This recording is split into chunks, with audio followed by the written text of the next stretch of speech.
Wala ring tigil ang tulong na ibinibigay ng mga ahensya ng gobyerno sa mga kababayan nating naapektuhan ng pagbaha sa Baguio City.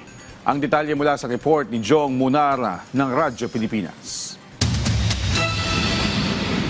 Dahil sa walang tigil na pagulan dulot ng habagat dito sa Baguio City, non-stop din ang pag-atid ng serbisyo ng lokal na pamahalaan ng lungsod. Sanipuwersa mga ahensya ng pamahalaan para matiyak ang kaligtasan at matugunan ang pangangailangan ng mga residente rito. Sa Lower Rock Quarry, puspusan ang pagbabantay ng mga opisyal ng barangay para maiwasan ang pagbaha. Sa katunayan, tuloy-tuloy ang clearing operations nila sa mga daluyan ng tubig. Sa barangay Kayang Extension naman, nagsagawa ang Department of Social Welfare and Development o DSWD ng validation at monitoring sa mga pamilyang napaulat na nasa panganib ng pagbaha malapit sa isang construction site. Layunin ng ahensya na malaman ang mga kinakailangan nilang suporta.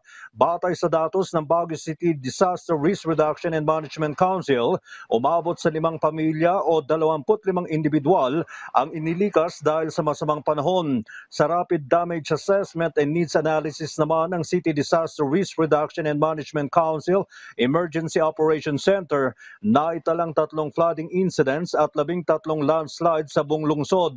Sa ngayon, unti-unti nang naibabalik ang supply ng kuryente dito sa Baguio City dahil sa mga posteng naapektuhan at 7 transformers na bumagsak.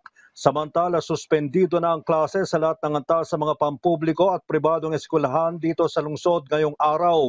Maging ang social pension payout para sa mga senior citizens ay suspendido na rin muna.